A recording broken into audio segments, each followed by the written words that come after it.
Hello everyone, welcome back to my channel. If you are new here, I'm Nania Yasmin, and for this week's video we will talk and discuss if teaching English abroad is a trap, and if so, how do you prevent yourself from getting stuck? So with that being said, we'll jump right into the video. I want to start off by saying I know there are a ton of people out there that are passionate about teaching.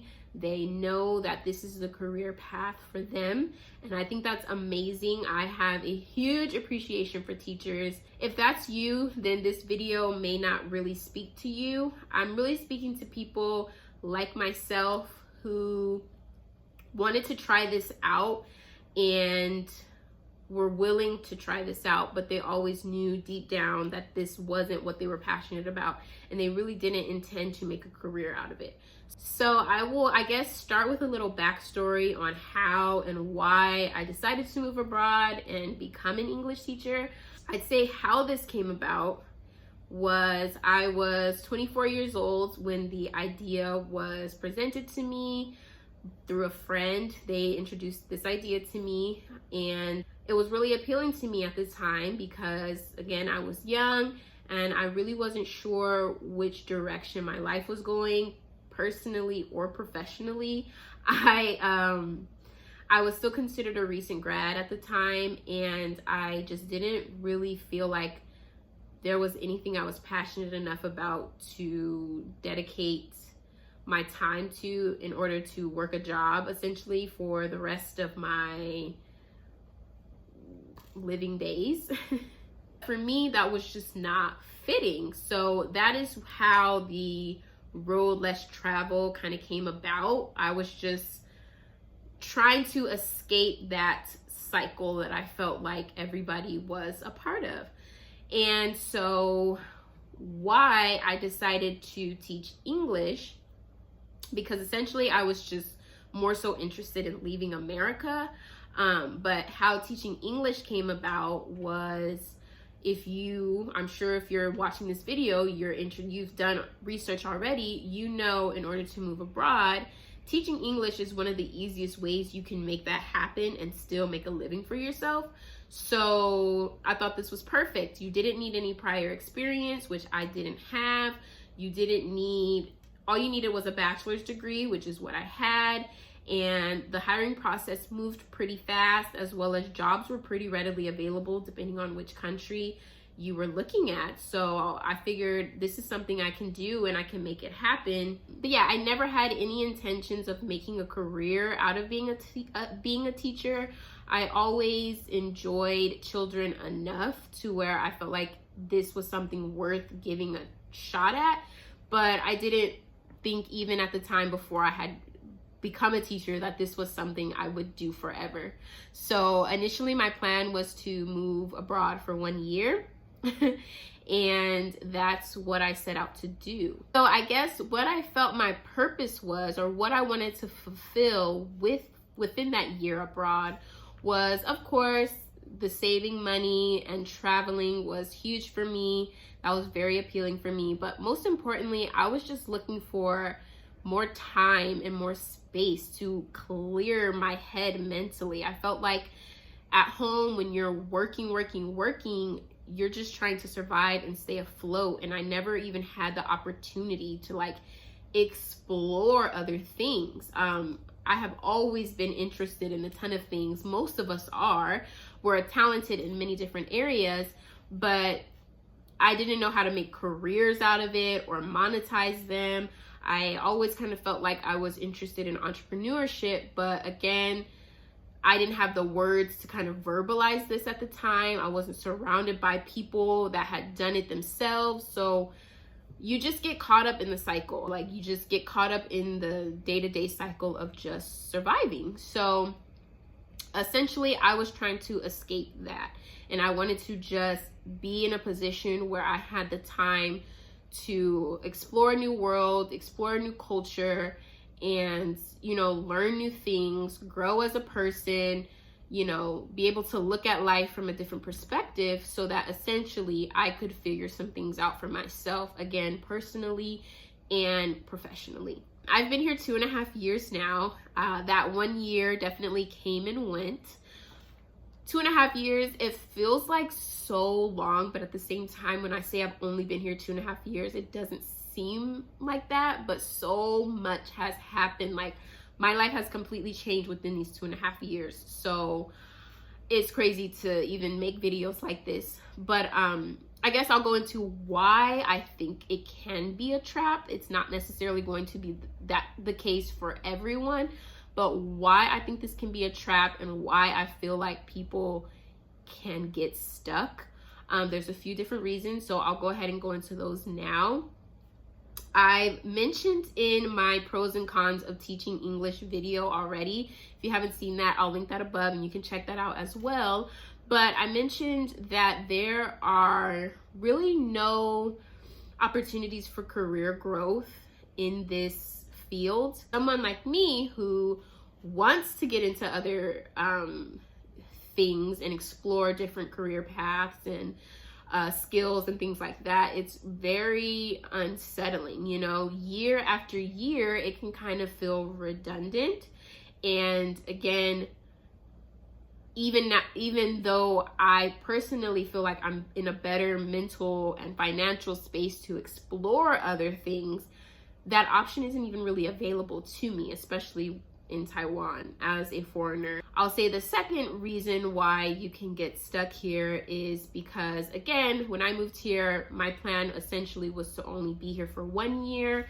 I never ever considered leaving America and never returning. I knew Taiwan was extremely far from my family and friends, and so I always planned to go back home to them and be close to them. Now, you know, when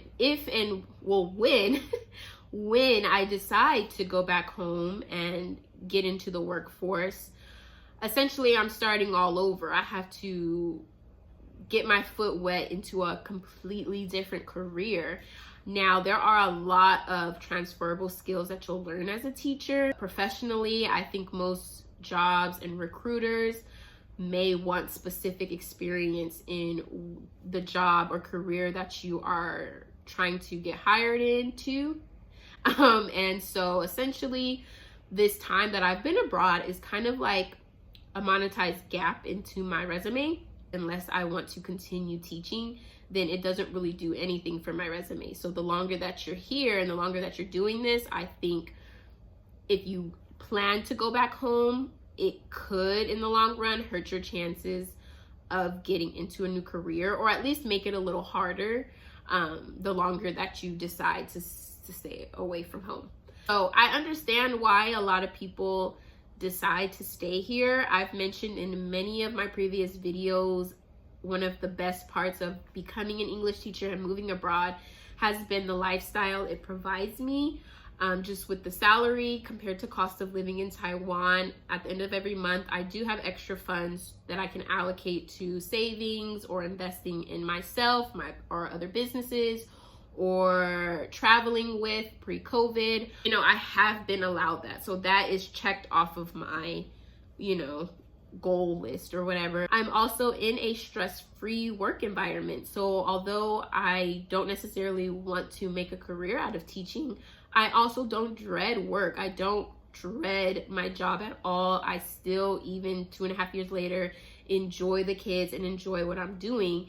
And because the environment is so laid back, I have the mental space and capacity to dive into other things. I've also mentioned in my videos, I've been able to start my YouTube channel since I've been here. I've taken sewing classes. I have a gym membership.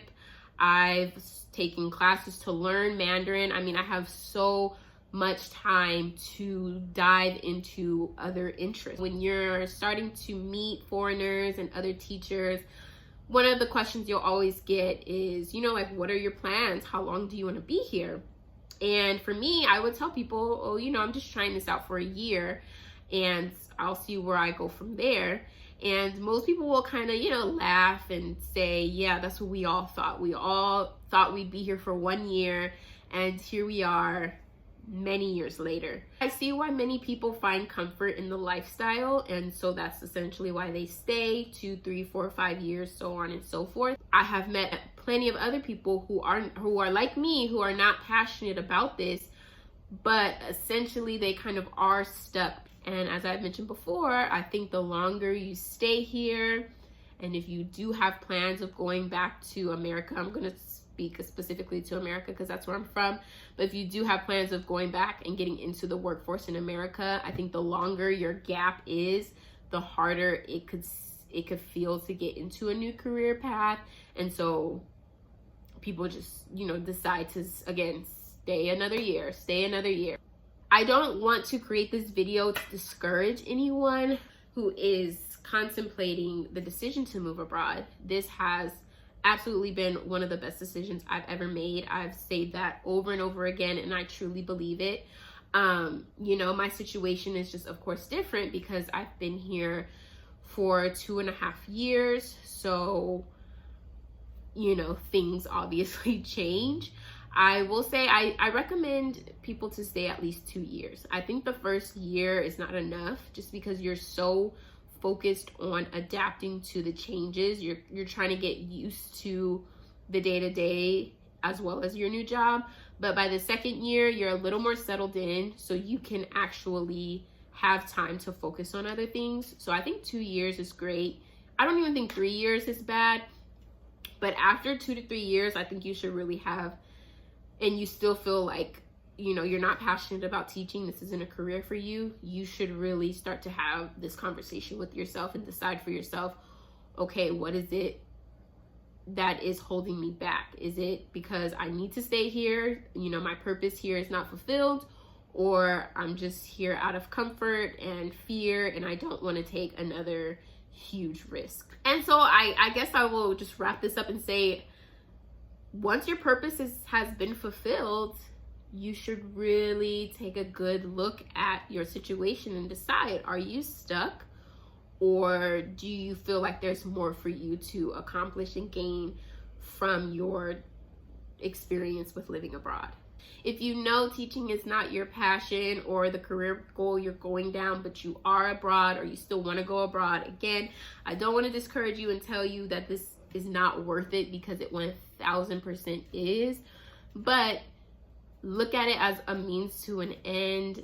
Take advantage of the extra funds and extra time that you are allotted and invested in whatever you feel is the direction you're trying to go, because the years come and go, they pass by swiftly, and before you know it, your 1 year will turn into 3, which will turn into 5, 7, 10. So I will wrap this video up.